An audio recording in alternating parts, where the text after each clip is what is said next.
Hey, hello, good day everyone, and welcome back to our discussion in our subject, Mathematics in the Modern World. And let us continue our discussion this time with functions, and then we will proceed immediately to problem solving. Okay, so at the end of the discussion, these are the learning outcomes that we are about to attain. Define and contrast the two kinds of mapping, one-to-one function and onto function. Although we are familiar with the different kinds, we have the linear, quadratic. Now, with regards to mapping, we will be considering and we will be focusing on one-to-one function and onto function. Determine if functions are one-to-one and onto, so we will be differentiating the two. Ability to translate mathematical statements into symbols, and ability to appreciate mathematics as a body of symbols and notations. Okay, let's move on to relation and function. So what is relation and functions? Actually, we have discussed this during your senior high school, during your general mathematics subject. A relation is basically a set of ordered pairs. So when we say ordered pairs, there must be an x coordinate and y coordinate. But then in terms of relation, we will be dealing with the domain, which means the set of first coordinates, or ito yung tinatawag natin na x coordinate, while the range is the set of second coordinates, or in simple term, this is what we call as the y coordinate. Okay, so how about function? So when we say function, a relation in which each element of the domain is paired with exactly one element of the range. And another way of saying it is that there is one and only one output of y with each input of x. So basically, in our previous slide, relation is a set of ordered pairs. So we can say na lahat ng functions are relation, but then not all relations are functions. Okay? So how are we going to represent this function? So sabi natin, there must be one and only one output y with each input of x. So here is the symbol. Yan. So nag-input tayo ng x dun sa ating notation or f of x, and then we must have an output y. Okay? So for function notation na ginamit natin kanina, our output is y, which is sometimes makikita natin sa ibang this is actually y is equal to f of x. Okay, and then the name of the function is f of x, while our input should be x. So for us to determine whether an equation or a certain is a function kapag may isang output ni y, for every input of x. Okay, so let us determine through mapping whether a given is a function or not function. So I have here two figures. The other one is a function and the other one is not. So let us observe what is the difference between the two. Let's say for the first figure, which is categorized as a function, let's say this one is set A and the other one is set B. If you have noticed, 1 is paired with P, 2 is paired with Q, and 3 is paired also with Q. Although walang ka-pair si R sa set B, still, for every input of X, there is an output Y. Okay? Pagdating dito sa kabilang set, okay, tingnan naman natin bakit siya not function. Let's say also, gawin natin set A and set B. Okay? We have 1, 2, 3, and then for set B, we have PQR. So 1 is paired with P, 2 is paired with P and Q, and 3 is paired with R. So what is wrong, or what is something different here doon sa isa nating set? So si 2, which is basically ito yung ating X, ito yung ating Y, naging dalawa. It is being paired with P and Q. Okay, so hindi na siya agad function. That's why it is categorized as not function. Nagdoble. No, for every input of 2, dalawa yung naging value niya for Y or set B, which is P and Q. Unlike dito sa first figure sa left, 1, 2, 3, Okay, meron silang kanya-kanyang value for set B. Ano or yung kanilang y coordinate. Okay? So I have here a sample. Determine whether each relation is a function. So we have set of coordinates 2, 3, 3, 0, 5, 2, and 4, 3. Okay, so ilagay natin siya sa symbol. Ano? So for every input nito, ang kanyang output will be 3. Okay? Si 3, pag yun yung naging x natin, meron siyang counterpart na 0. While 5, merong 2, and 4 is 3. Okay? When we do, let's say for example, lagay natin sa mapping. Ano? So we have here 2, we have 3, 5, and 4. Ano? Ito yung ating x coordinates. Okay? So ito yung ating x coordinates. While for y, so we have here 3, 0, 2, and 3. Ayan. So si 2, kapartner niya si 3. Si 3, 0. Si 5, si 2. Si 4 ay si 3. So from here, pwede nating makonclude na the given set of elements of these coordinates, of these points, these are, or this is a function. Ano? Kasi for sa ating mapping, okay, for every value or input of x, there is a corresponding value of y. Okay, so another thing to check whether a certain function is a function, a certain relation or given points coordinates is a function, okay, is through vertical line test or what we call as pencil test. Okay, paano ba si pencil test? This graph represents a function if and only if no vertical line intersects the graph in more than 1 point. So, ibig sabihin dapat pag ginraph natin, let's say, ang given or pinapadetermine sa atin is represented by a graph. Naka-plot na yung points. Okay? So, how are we going to determine kung siya ay function kung wala namang given na equation? Okay? Naka-graph na. So, through vertical line test. So, magdodraw lang tayo ng vertical lines doon sa ating graph. At kapag hindi daw nag-intersect at more than 1 point, function siya. So dapat at 1 point lang siya mag-i-intersect. Okay? So let's have the following examples. Okay, the first one is basically a linear function, a straight line. Okay, kung saan ang highest degree, whether that is x or y, should be 1. Okay, so just draw vertical lines. Kahit mag-draw tayo ng madami. Okay, if you would notice, kahit pa ito ay nag-e-extend yung ating line without bound, pababa at pataas, pag nag-draw tayo ng vertical line, mag-i-intersect lang siya at 1 point only. Therefore, this is a function. Okay, another example, this is a parabola. So the highest degree of the variables sa ating function is 2, whether that is x or y. Kahit pa siya ang opening is upward, downward, to the left or to the right. So ganito ang itsura ni parabola. So let us try drawing or constructing vertical lines doon sa ating graph. Okay? And again, kahit pa nag-e-extend yung graph natin, pataas, ayan, without bound, kasi pagdating nyo sa differential calculus, you will deal with those terms, it extends without bound or infinite, okay? If you would notice, sa isang point lang nag-i-intersect yung ating vertical line. Okay? So therefore, this is a function. And last one, okay, so this is a hyperbola. Hyperbola. Okay, so let us draw vertical line. Again, isa pa lang yung nadodraw natin. We can easily determine, okay ma'am, this is not actually a function. Why?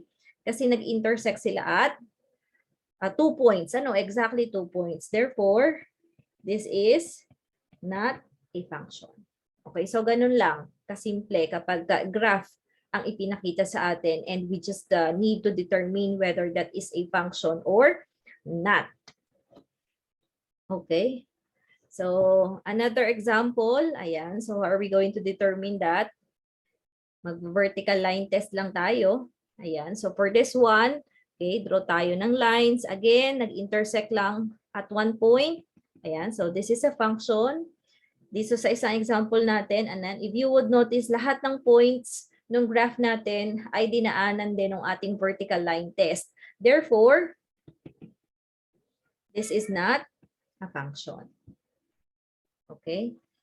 Another example, ayan, this is also a parabola, but then this time, ang opening niya is to the right. Ano, unlike dun sa previous nating example, ang opening is upward and it's still a function. But then pagdating dito, the vertical line intersects at 2 points.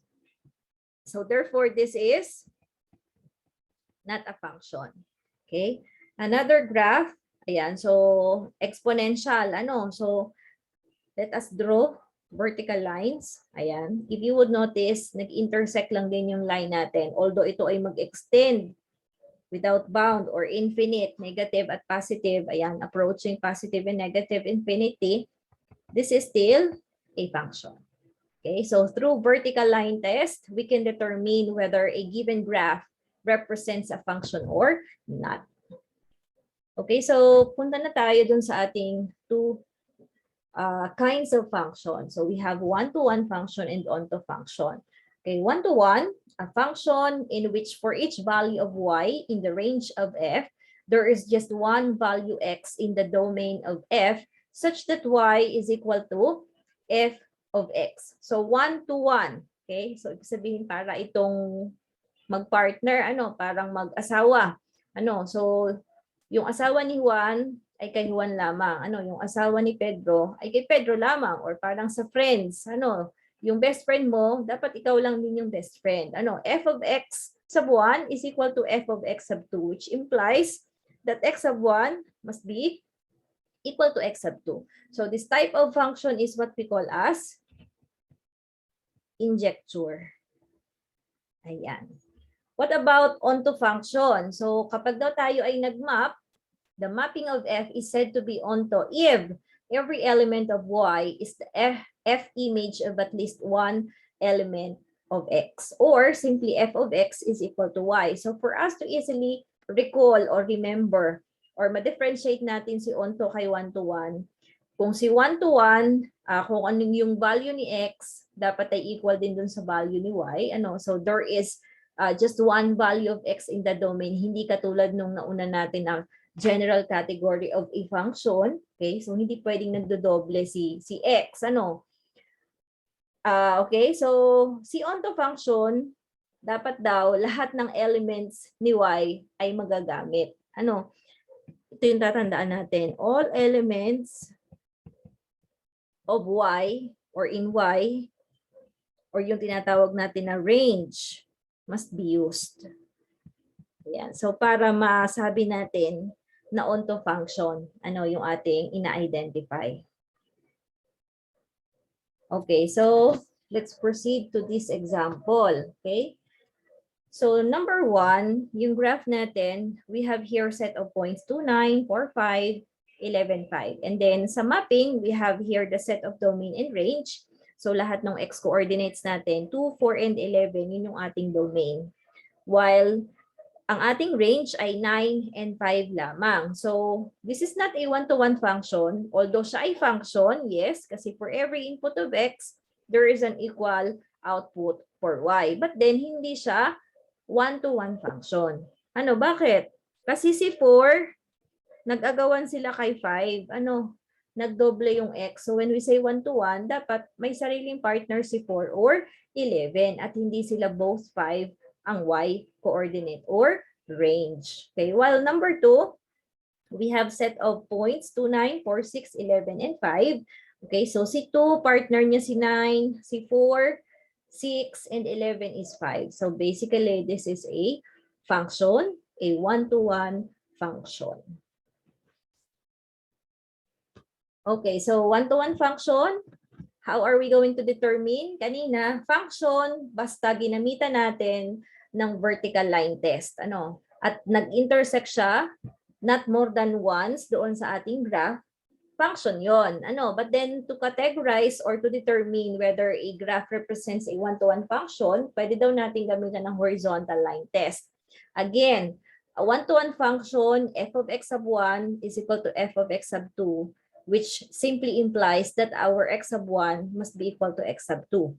Okay, so in figure 1, ayan, so yung ating first figure, if you would notice, ayan, so meron tayo ditong f of x is equal to x squared plus 1, or masanay tayong mag-solve kapag inequate natin siya to y. Ano?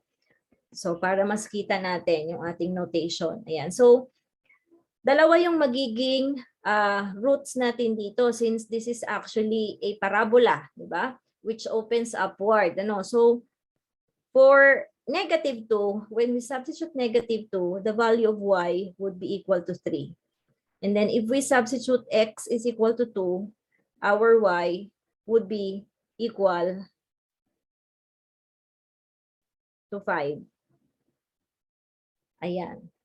So when we do the horizontal line test, nag-intersect yung ating horizontal line at exactly 2 points.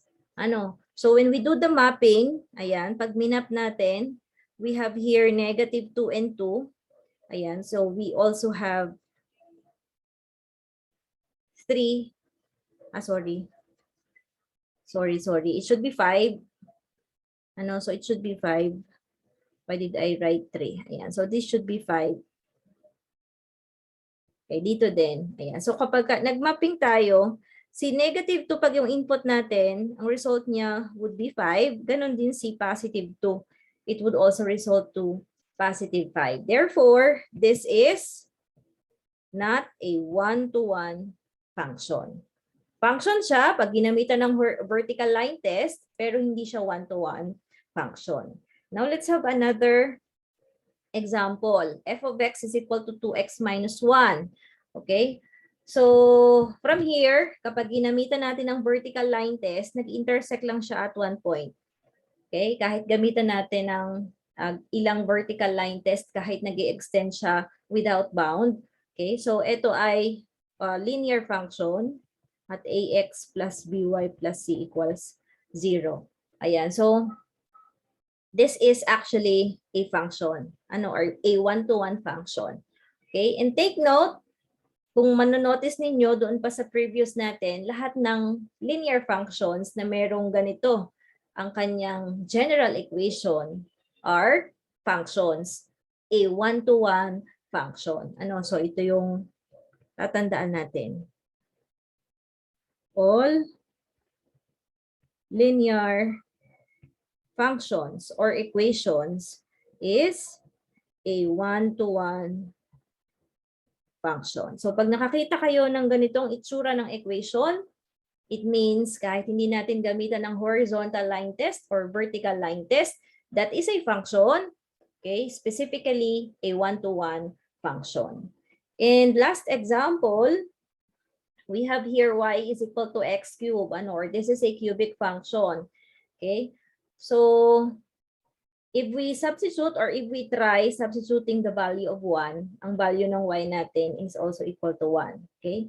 If we try x is equal to negative 1, ang value ng y natin would be negative 1. Okay? So, gamitan natin ang horizontal line test. So, at exactly 1 point lang sila nag-i-intersect doon sa ating graph. Therefore, this is a one-to-one function. Okay, determine whether each function is a one-to-one function. So let's have letter A. F of x is equal to 3x plus 4 over 5. Okay, so kapag kinonvert natin ito, mas maigi nating ma-determine na okay, siya ay linear function. So kahit hindi ako mag-graph or kahit ako hindi mag-solve analytically, alam ko na ito ay one-to-one function. Yes, kasi nilagay natin sa note kanina. And that is an important thing, para at least by checking na lang. So let us check kung tama ba na one-to-one function si f of x is equal to 3x plus 4 over 5. So let us have y is equal to 3x plus 4 over 5. So cross multiply lang natin. And we have 3x minus 5y is equal to 4. Now, let us try substituting different values. I-graph natin and then gamitan natin ng horizontal line test. Ano? Sa pag-graph. Okay, so let us try substituting -2, -1, 0, 1, and +2. So when we try substituting these values, so we have -0.4, we have 0.2. You can do this at home. Okay, I assume na marunong kayo lahat mag-plot at mag-assume ng values for x to find y. Ayan. So upon substituting -2 to +2, so nag-result tayo to -0.4 to +2 na value ni y. So pwede natin itong i-plot.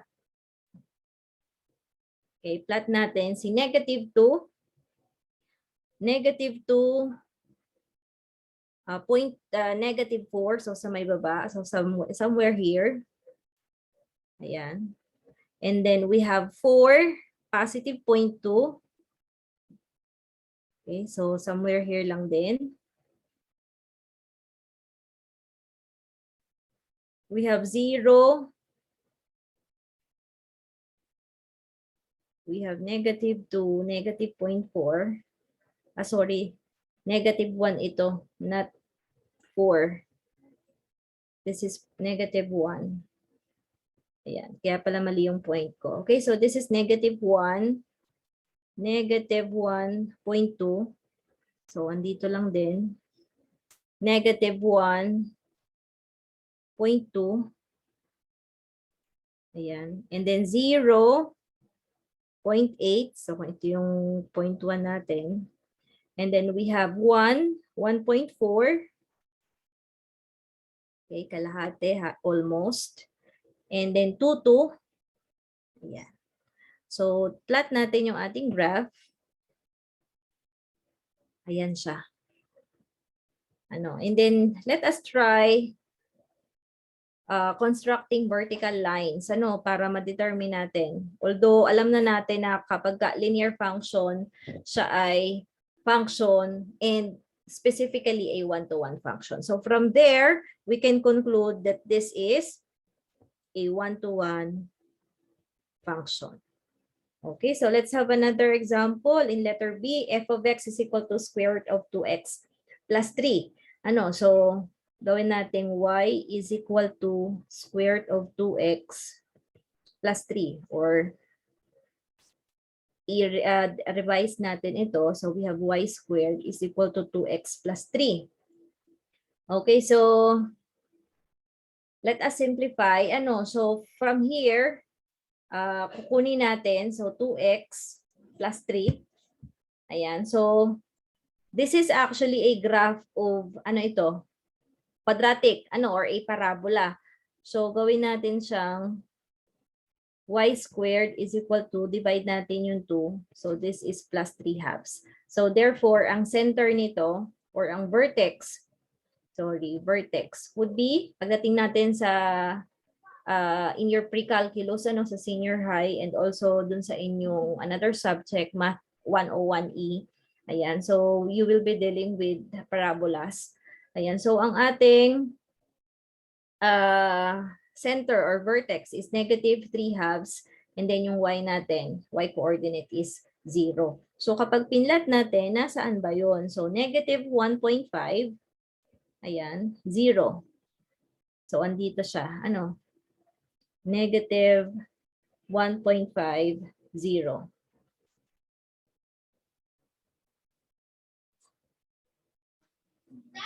Yeah, -1.50.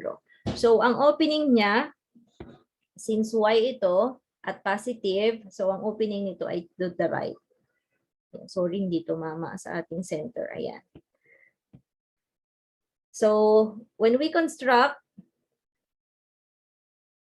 a horizontal line test, ayan. So, tumatama lang sila at exactly 1 point. Not more than 1 point. So therefore, this is a one-to-one function. Okay. Now let us proceed to onto function. So ano ba ang difference niya? Ang sabi natin para mas madali natin ma-determine or ma-recall is that lahat ng values or elements ni y, yung sa range natin, must be used. So f of x is equal to y. Okay, so this is an onto function. Okay, dun sa ating figure 1, if you would notice, this is a function and also an onto function or a surjection ang tawag natin. Kanina injecture, ito naman ay surjecture. So lahat ng values natin kay domain, kay range or yung set B or Y or range ay nagamit. Okay? But then pagdating dito sa second figure, figure 2, this is not an onto function or hindi siya surjecture or surjection kasi si 4 wala siyang ka-pair. So si 4 andun lang. Si X is to 1, Y is to 1, Z is to 2, W is to 3, pero si 4 hindi nagamit. Therefore, this is not an onto function. Okay, so let's have the following samples. Determine natin kung sila ay onto function. F of X is equal to X plus 1. So true graph na lang tayo. I-graph natin. So let us try substituting values. Let's say, for example, for -1. So let us try when we substitute -1. So this would mean, so this is Y is equal to X plus 1. So for 0, yung Y natin is equal to 1. 0, 1. Kapag 1 si X, 2 naman si Y. 1 si X, 2 si Y. So kapag 3, 4 naman. So kapag 2, sorry, edi 3 naman si Y. Okay? Ayan. So therefore, lahat ng values natin na ilalagay natin or any value na ilagay natin kay Y will have a value of X or lahat ng value ni X ay merong value ng Y. So kahit nag-extend ito without bound, ayan, so positively and negatively, lahat ay may values or magagamit yung range natin. So therefore, this is an onto function. Now let's have number 3. Ayan, so f of X is equal to 3X plus 4. Y is equal to 3X plus 4. Ayan, so kapag ginraph natin, ayan, so for every values of X, so let's say 1.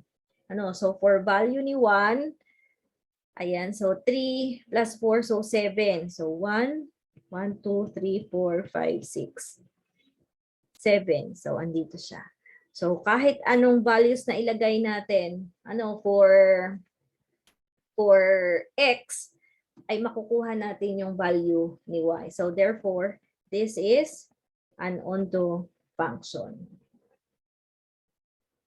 Okay, so let's have this one. Is f of X is equal to 3X minus 4 an onto function or 1 to 1? Okay, so i-graph natin. So Y is equal to 3X minus 4. Now let us try substituting values for X para makita natin kung ano yung values na ibibigay niya for Y. So let us try again. -2, -1, 0. Ito kahit anong values ang i-try natin kasi ipapakita pa rin niya yung same graph naman ito. So when we substitute -2 for X, -2, -6, -10. -1 times 3, -3, -7. Okay, so 0, -4, 3 minus 4, -1, 6 minus 4, so positive 2. Ayan, so ito yung previous example natin. Kung siya ay 1 to 1 or onto function. But then through graphing kanina, we identified already na siya ay onto function. So upon graphing, ayan, so we have, kanina mahaba na agad yung -1, -7. So let us try -2, -10. Okay, so -2, -10. Okay, somewhere here, okay, kunyari ito -10 na to ha. Okay, -1, -7. Ayan. 0, -4, 1, -1, 2, +2. Ayan. So ito yung itsura ng ating graph. Okay? Ayan. So we all know that this is an onto function. So onto function siya kasi for every values of X, meron tayong values for Y at lahat yun ay magagamit. So pag ginamitan natin ng horizontal line test, okay, makikita din natin na it passes, the horizontal line test passes not more than 1 point. Ano? So this is a one-to-one function and also an onto function. So kapag ka ganito na siya ay classified as onto function and one-to-one function also, so ang tawag sa kanya ay bijection. Ano? So kapag one-to-one, injecture. Ano? Injecture. Kapag onto, surjecture or surjection. So kapag dalawa, both siya, ano, surjecture and injecture, eh di bijection ang tawag sa function niyo.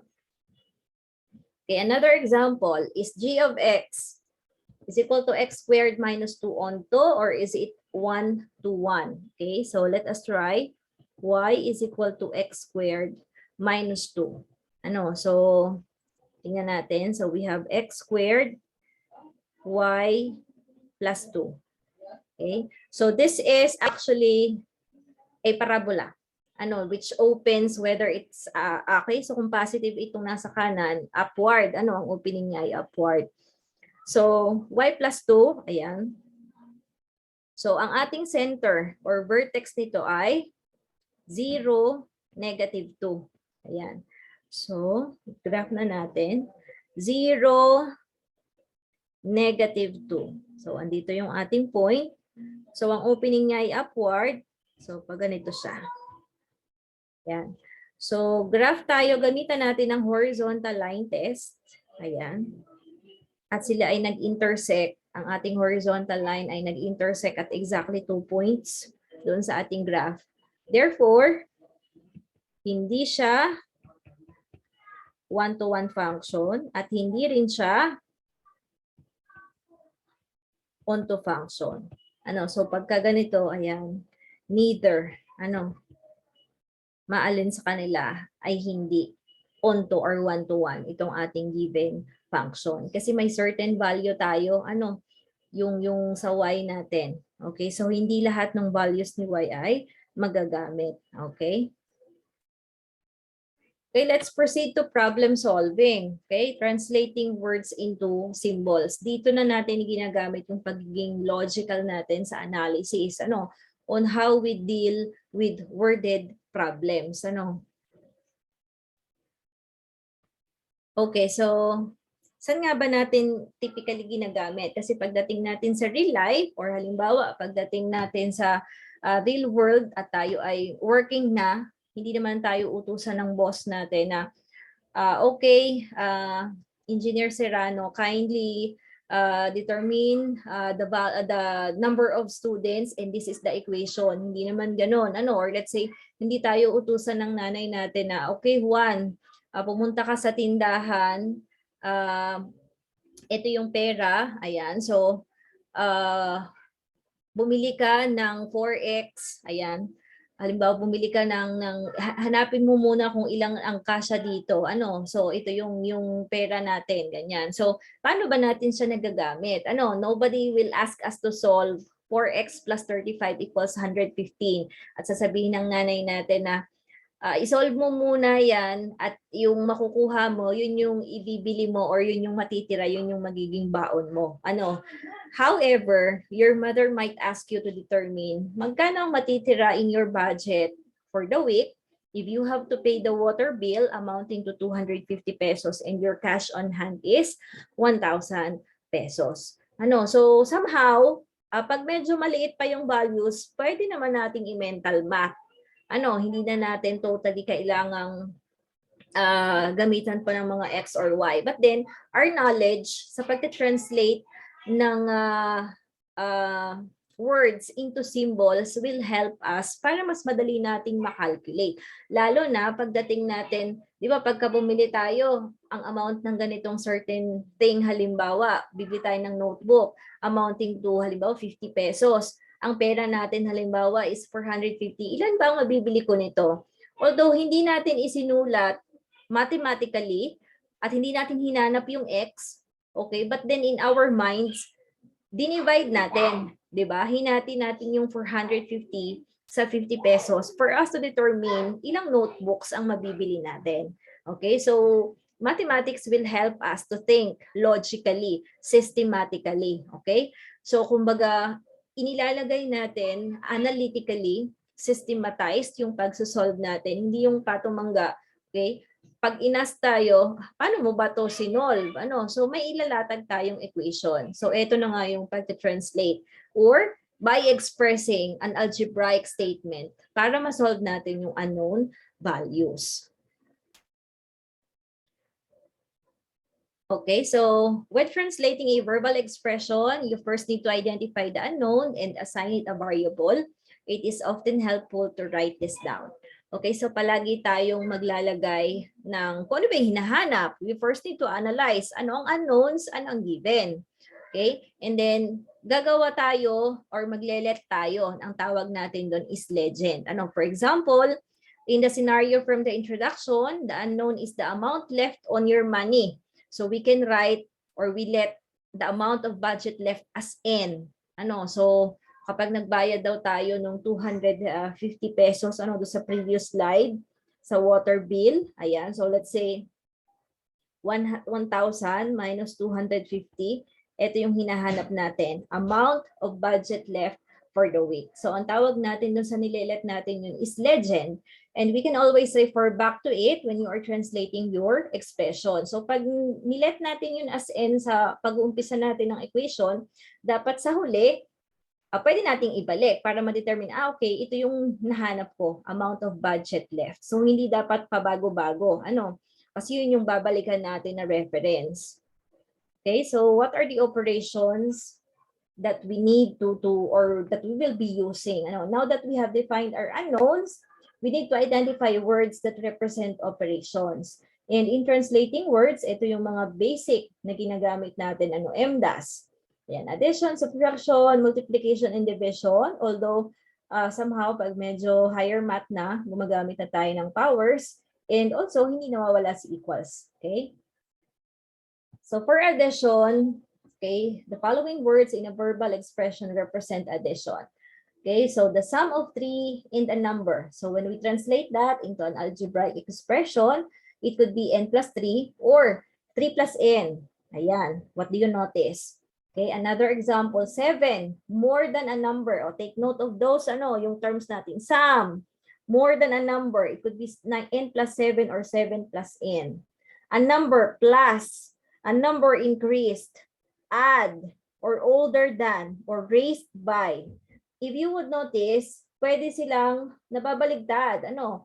Take note, kapag ka-addition, commutative ito. Ano, pwede nating i-reverse yung digits and we will end up with the same answer. Okay, so pwede silang mabaligtad. O, take note of the following terms. Okay, let's have an example. The sum of two numbers is 84 and one of them is 12 more than the other. What are the two numbers? Okay? Kung mapapansin natin, 84 and 12 lang yung nakita natin na digits. Ano? Pwede tayo mag-mental math, kaya lang this will be subject to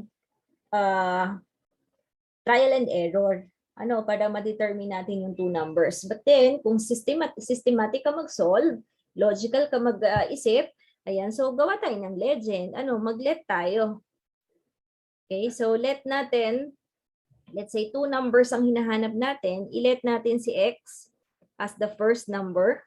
I-let natin si Y as the second number. Ma'am, question, pwede ba akong gumamit ng other variables like A, B, C, X, Y, Z, W? Ayan, common lang natin ginagamit are X and Y. Ano, but then, okay lang yun kahit anong letters ang gamitin natin, which means variables yun. Ano?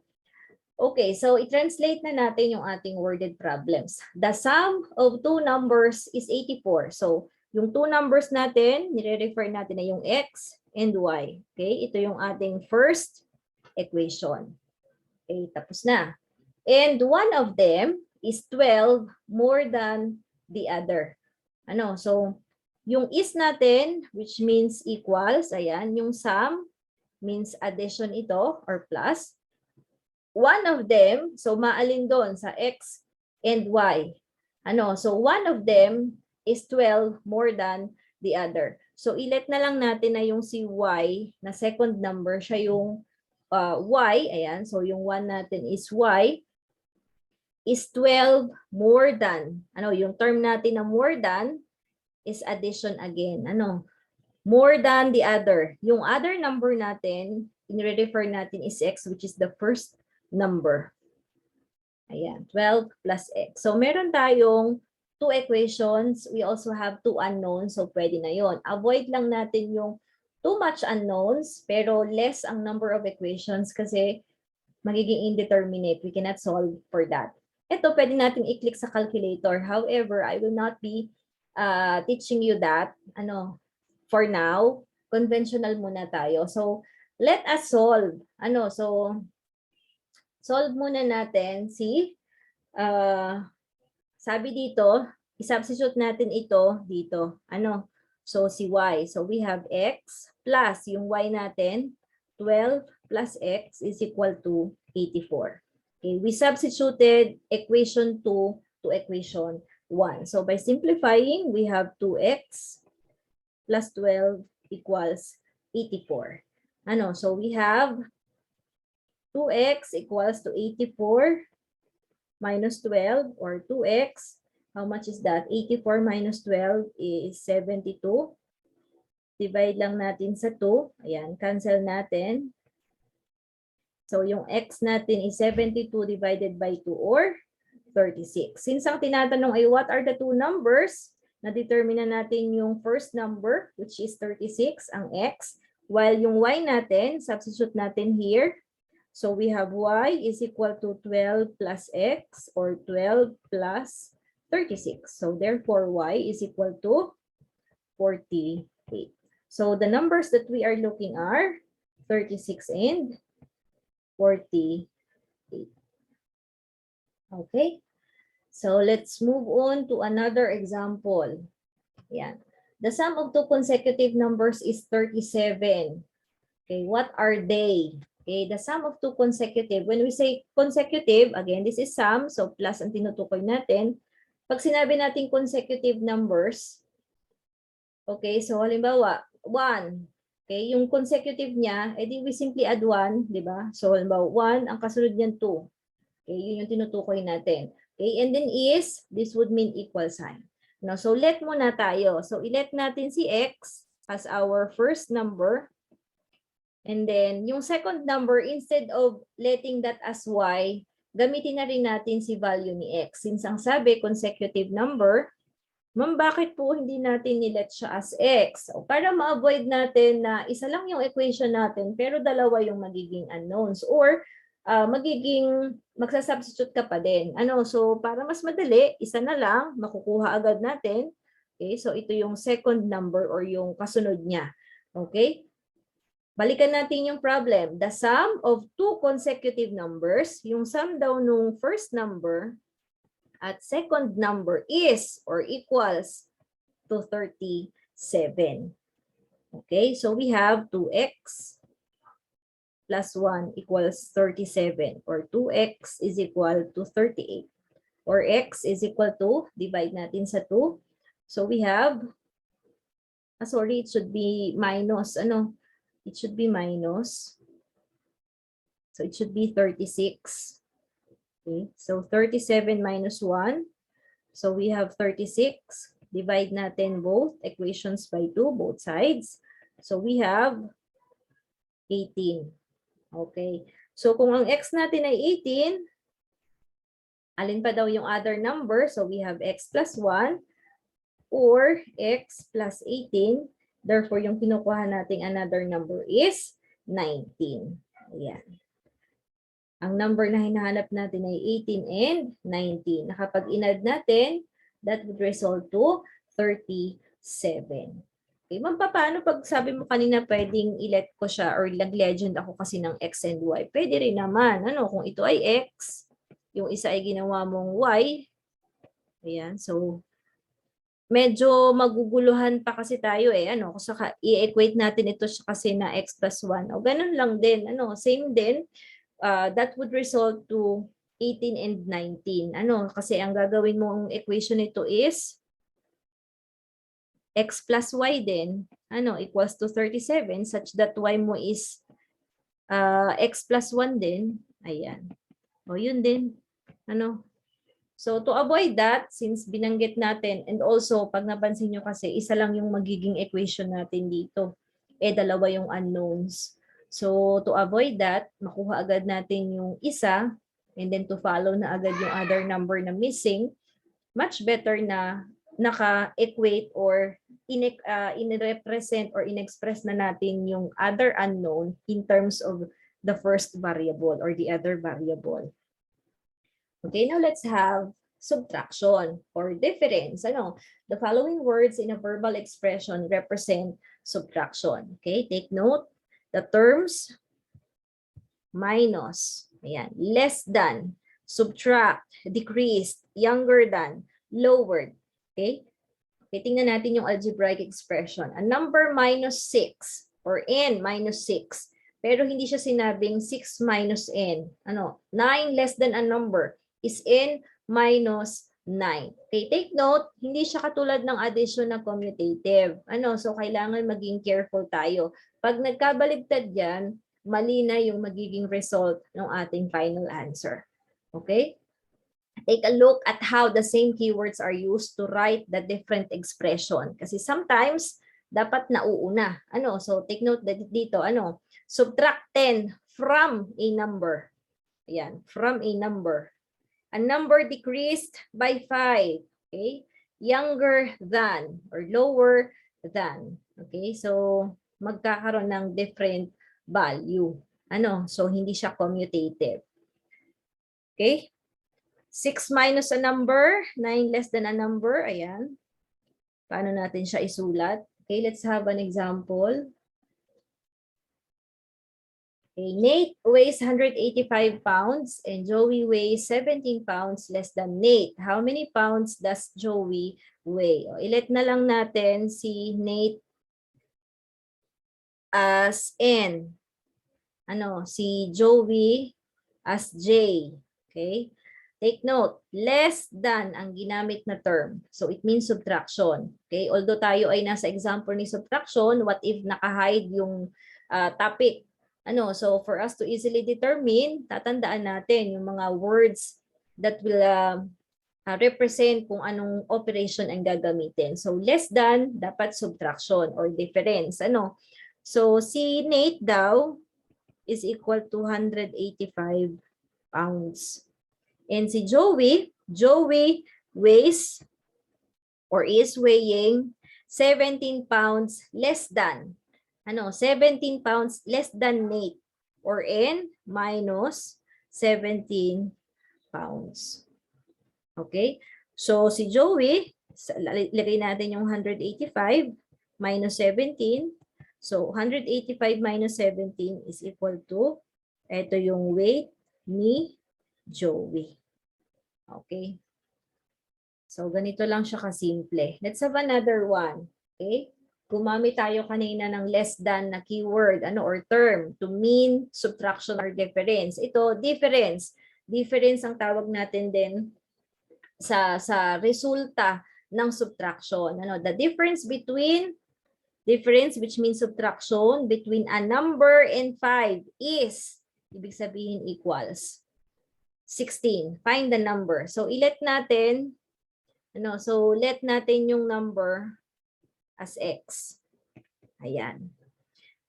The difference daw between a number, ang number natin ay x, and 5 is or equals 16.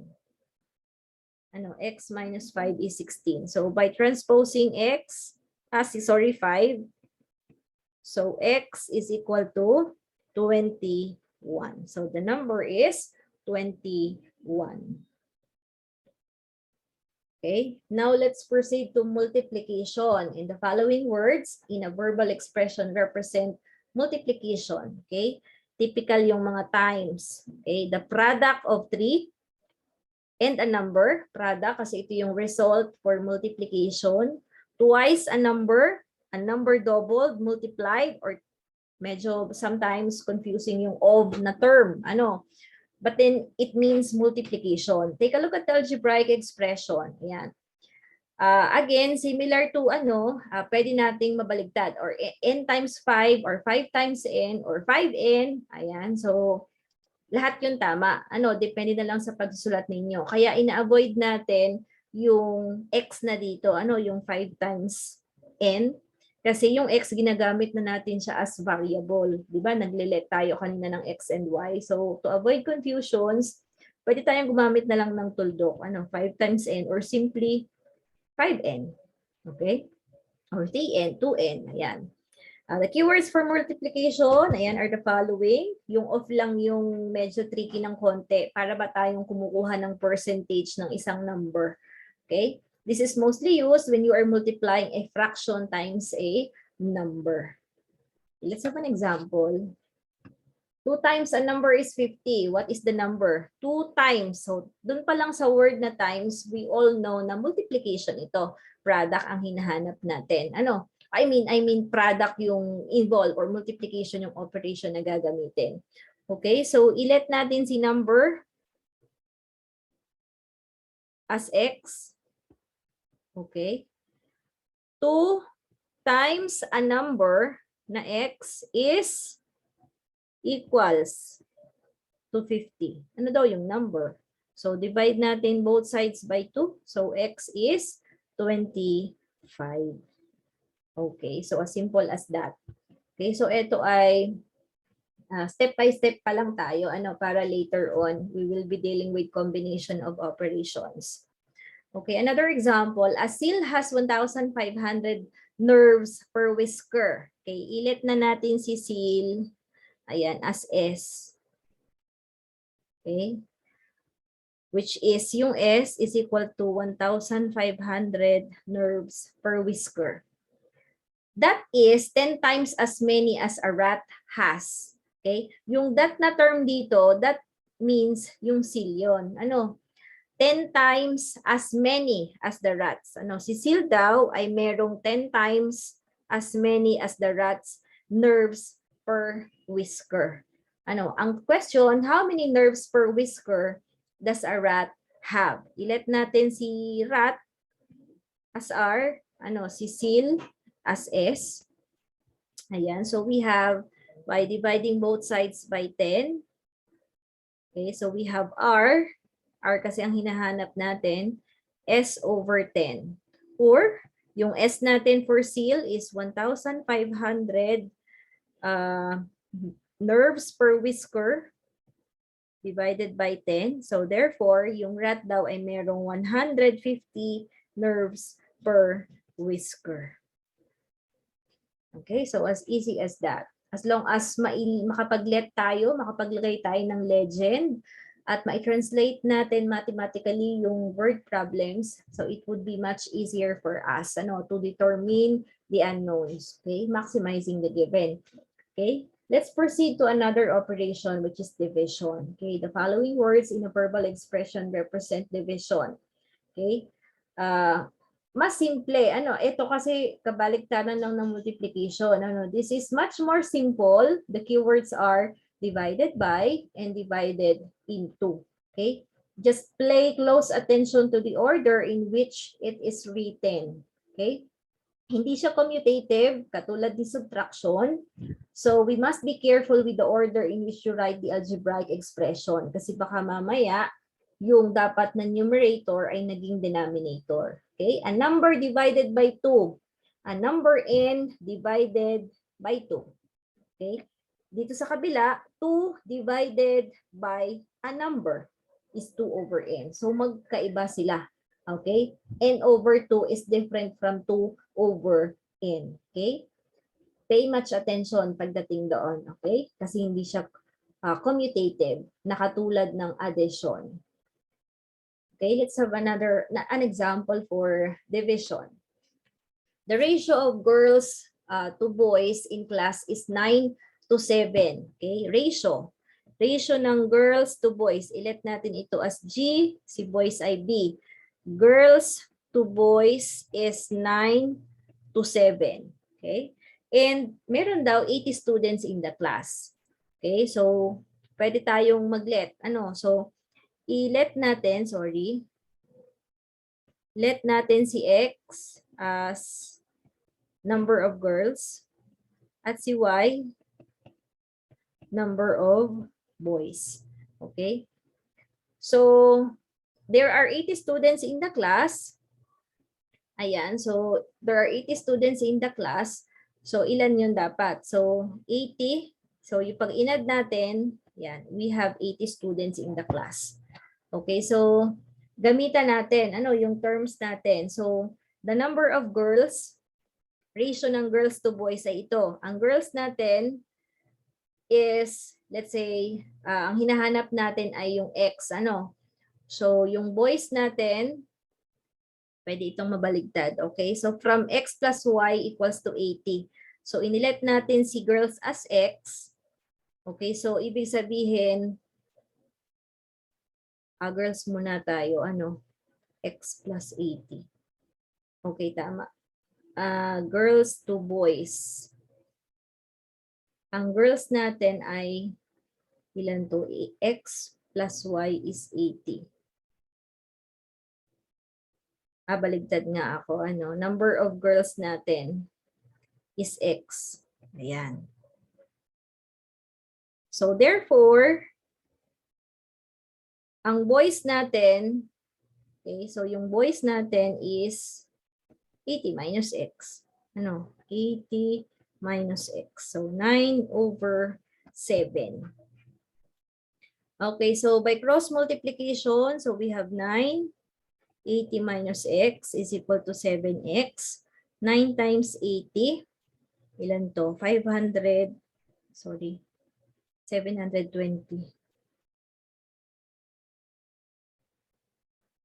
720 minus 9x equals to 7x. Okay, so ilan to? 720 is equal to 16x. Okay, so divide natin yon. How many is that? Ang number of girls natin, divide natin by 16. Ilan to? 720 by 16. So this is X is equal to, how many is that? X is equal to, tama ba? 35. Ayan. So yung number of girls natin is equal to 35. Okay? Pwede naman, kung mabaligtad kayo ng X, na una nyong ilet ay boys, ayan. So kukunin pa natin.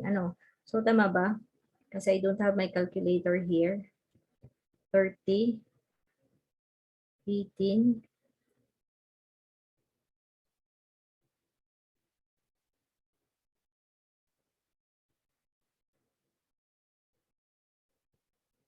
it should be 560 only.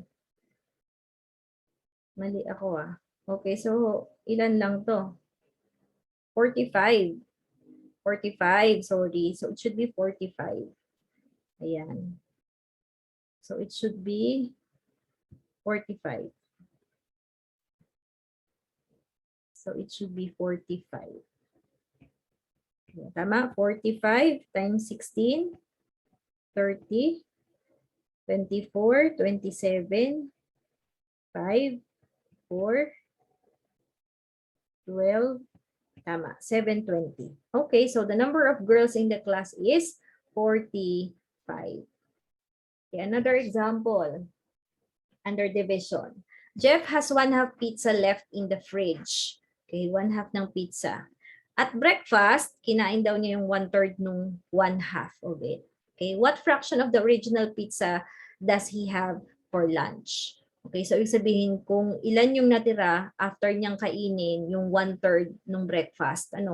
Okay, ilet natin yung X, yung original portion ni pizza. Okay? So, yung nilagay niya sa fridge ay 1/2 nung original. Okay? Ayan. Okay, so what fraction of the original pizza does he have for lunch? Nung breakfast, ang kinain niya ay 1/3 nung 1/2 X. Okay, so this is equal to 1/6x. or x over 6. Ano? So, ito yung kinain niya for breakfast. Okay? Portion he ate for breakfast. Okay? Now, ang question ay, ano na lang yung natira ng original pizza does he have for lunch? So, bawasin natin yung natira sa fridge. Okay? So, he have yung 1/2 or x over 2 minus yung kinain niya ng breakfast, x over 6 is equal to, ayan, so ilan to? Okay, gamitan natin ng LCD na 6 divided by 2 is 3 times x, 3x, 1. So this is x. Okay, so we have 2x over 6 or 1/3 x. So therefore, ang kinain niya is 1/3 ng original pizza for lunch. Okay. How about another operation, powers? Okay, the following words in a verbal expression represent a power or exponent x. Ano yung mga terms na yun? The square of or squared. The square of a number is equal to, let's say, nilet natin as x in number, x squared. The cube of or cubed. The cube of a number or a number cubed is x cubed. Okay? Although I do not have an example for this. Okay, so equals, typical naman natin itong ginagamit, mapa addition, subtraction, multiplication, division, or powers. Okay? Equals is the same as, yields, amounts to, hindi laging ang term is equal sign. I mean equals na word. To determine na siya ay equals. Okay? Typically, mga is the same as yields or amounts to. Okay? Expressions with more than one operations. Okay, so ito yun, medyo magko-combine na tayo. Some word problems require to use more than one operation. Okay, for example, John has 3 more than 4 times as many pencils than Joe. Okay, kung ita-translate natin siya into an algebraic expression, this is 4p plus 3 or 4 times as many plus 3 more. So 4 times as many pencils kay Joe, tapos nag-add pa ng 3. Or 8 times a number n decreased by 3. 8 times n minus 3. Or the sum of 2/3 of a number n and 9. Or 2/3 of n plus 9. Okay, so combination na ito. Okay, so let's have an example. A number decreased by half of the number is 4. Find the number. Okay, a number, ilet natin is to as x, decreased by half. So it means subtraction. By half of the number, 1/2 ng number is 4. Is, which means equals. Okay, find the number. A number x, okay, decreased means minus, half of the number is or equals 4. What is the number? 1 minus 1/2 x is 1/2 x equals 4. So x is equal to 8. Okay, so the number is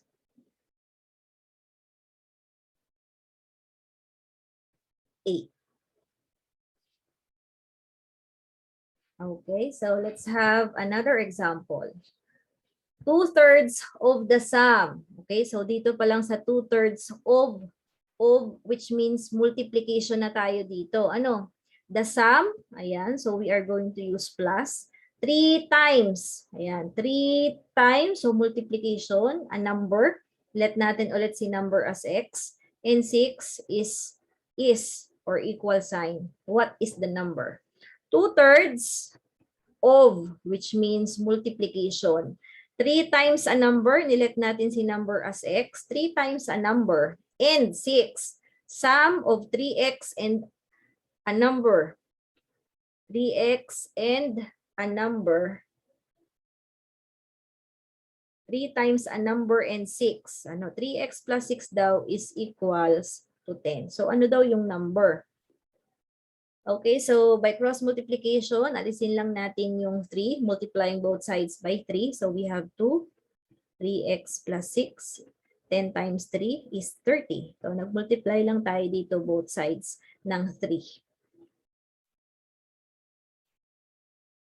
Okay, kaya na-eliminate dito. So, we have 6x plus 12 is equal to 30.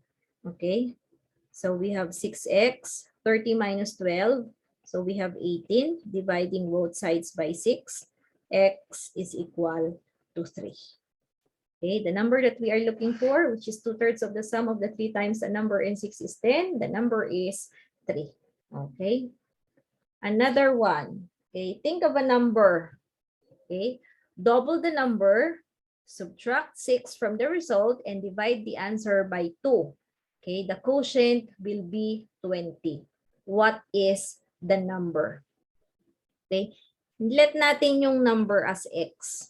Okay, susundin natin yung, okay, we just think of a number. Okay, dodoblehin daw natin yung number. Twice ni x yung number. Subtract 6 from the result. Okay, from that doubled number. Okay, and divide the answer by 2. Divide daw natin by 2. Ang quotient or answer ng division na yun is will be 20. What is the number? Okay, so multiplying both sides by 2. So we have 2x minus 6 equals 40. 2x, so 40 plus 6, so we have 46. Dividing both sides by 2. So x is equal to 23. Okay, so the answer is 23. Okay, moving on. Another example. One number, okay, again, wala namang iba pa. Let natin siya as x is 10 more than the other. So this means plus. Okay, so may binanggit na another, ilet na lang natin as y. Okay, lagay na natin x is one number. Okay, ito yung ating one number. Yung y, yung ating another number.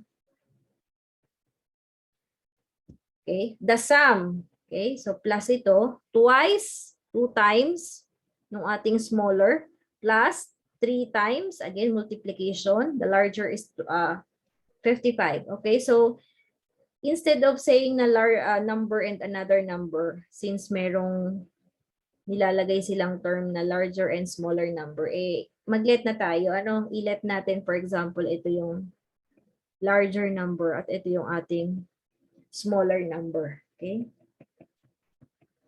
Okay, so ang ating first equation, one number is 10 more than the other.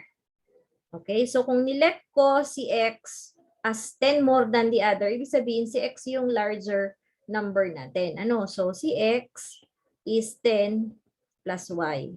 Okay, yun yung ating first equation. Okay, next is the sum of twice the smaller. Yung sum daw, ayan, nung twice, ang smaller natin na nilet ay y. And 3 times na larger, ang larger natin ay x, is or equals to 55. Okay, so ito yung ating second equation. Okay, so by substituting equation 1 to equation 2, so we have 2y, 3, 10 plus y equals 55. So we have 2y plus 30 plus 3y equals to 55. So we have here 5y. 55 minus 30 is 25. Dividing both sides by 5. So y is equal to 5. Okay, so ang ating number, smaller number is 5. While yung ating larger number, x is equal to 10y. 10 plus y, sorry. 10 plus y. So 10 plus 5, therefore x is 15. So ang hinahanap natin na numbers are 5 and 15. Okay, another example for combined operation. So para ma-master natin, ano? Okay, if the product of a number and -7, take note, product, so multiplication agad. And -7 is reduced by 3. So it means subtraction. Ano? Minus ito times. Okay? The resulting number is 33, less than twice the opposite of that number. What is the number? So medyo tricky ng konti. May opposite pang ginagamit. Ano? So kung nag-let tayo si x as yung hinahanap nating number, okay? So yung opposite number niya is actually negative x. Ano? So ito yung opposite number. Okay? O, i-translate na natin into mathematical expression yung ating worded problem. If the product of a number and -7. So product ng number and -7 is reduced or subtraction by 3. The resulting number is equals 33 less than twice the opposite. So 33 less than, so nasa dulo dapat. Twice the opposite of the number. Less than, ano? So dapat nandun siya sa dulo. Okay, let us simplify. This is -7x minus 3, -2x minus 33. Okay, so i-simplify natin. So -3 plus 33. So we have positive 30. Magiging siyang -2x plus 5x. So we have, 5x na nga, positive 5x. So dividing both sides by 5. So we have x is equal to 6. So the number that we are looking for is 6. Kailangan lang isa-isa. Ano? Okay, next, another number. So we will be dealing with ages. Ano? Abigail is 6 years older than Jonathan. Okay, ilet natin si Abigail as A at si Jonathan as J. 6 years older than Jonathan. Okay, so presently, ito yung ages nila. Okay, si Abigail, si Jonathan, ilet natin siya as X. Okay, ito si Abigail is 6 years older than Jonathan. Okay, so X plus 6.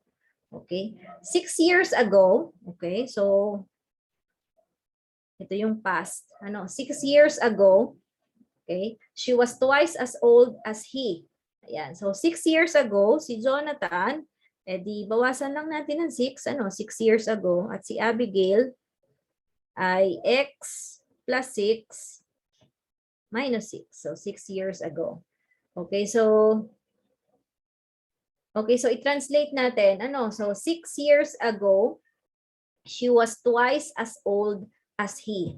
6 years ago, she, si Abigail ang tinutukoy. 6 years ago, so it means yung age niya nung 6 years ago, X plus 6 minus 6, she was twice as old as Jonathan. Yung age ni Jonathan 6 years ago, which is X minus 6, twice daw nun. Okay, so simplify natin. So this is X, this is 2X minus 12. So X minus 2X, ayan. So this is 2X minus X, so 12. So therefore, yung X natin is equal to 12. So ito yung age ni Jonathan. Based doon sa ating legend. So yung legend natin na J is X. Okay? How about Abigail? Si Abigail, pwede naman nating kukunin yung age nila now. So Abigail, so X plus 6. Okay? So X, 12 plus 6, sorry. So this is 12 plus 6. So yung age ni Abigail is 18. Ayan. So therefore, ayan, si Jonathan ay 12 years old while Abigail is 18 years old. Ito yung kanilang present ages. Okay, another example. This would be my last example. Yung last slide natin. Twice the larger of two numbers is, ayan, may binabagay tayong smaller and larger number dito sa problem na ito. Ano, twice the larger of two numbers is 3, more than 5 times the smaller. So, dun pa lang, para hindi na tayo maguluhan, mag-let na agad tayo. Ano, i-let natin si x as smaller number at i-let natin si y as the larger number. Okay, translate natin ng diretso mathematically. Twice the larger. O yung twice the larger, ano yung larger natin? Yung y. Twice nung larger of two numbers is, o equals agad, 3 more than 5 times the smaller. 5 times the smaller, which is x, 3 more than. So plus 3. Pwede namang 3 plus 5x, or it can be 5x plus 3. That would mean the same kasi pag addition, commutative. So ito yung ating first equation. Okay, so anong next? 3 more than 5 times the smaller. And the sum of 4 times, okay, yung second equation natin, sum of 4 times the larger. 4 times the larger, ang larger natin ay y.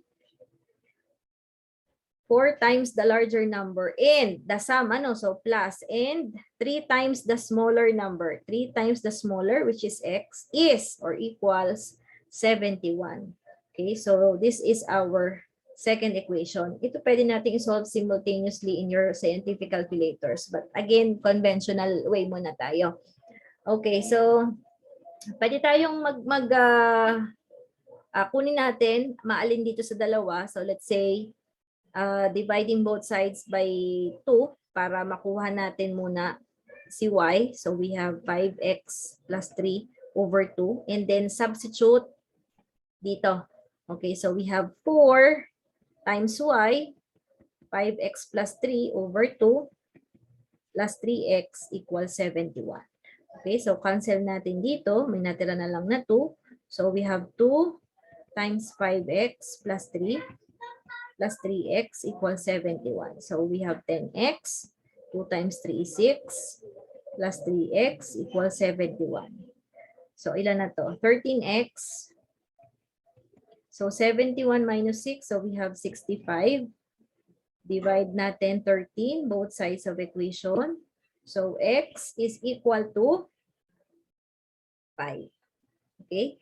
But then, hindi naman na hinahanap si x or yung smaller number. The one that we are looking for is the larger number. O balik tayo dito kay y. Substitute natin ito dito. Okay, so 5 times 5 plus 3 over 2. So we have 25 plus 3 over 2. Y is 28 over 2 or 14. So the larger number is 14. The one that we are looking for. Okay, so the end of our lecture. So this will be the coverage of your part of our preliminary period. So that ends our lecture. Thank you for your participation and good day, everyone.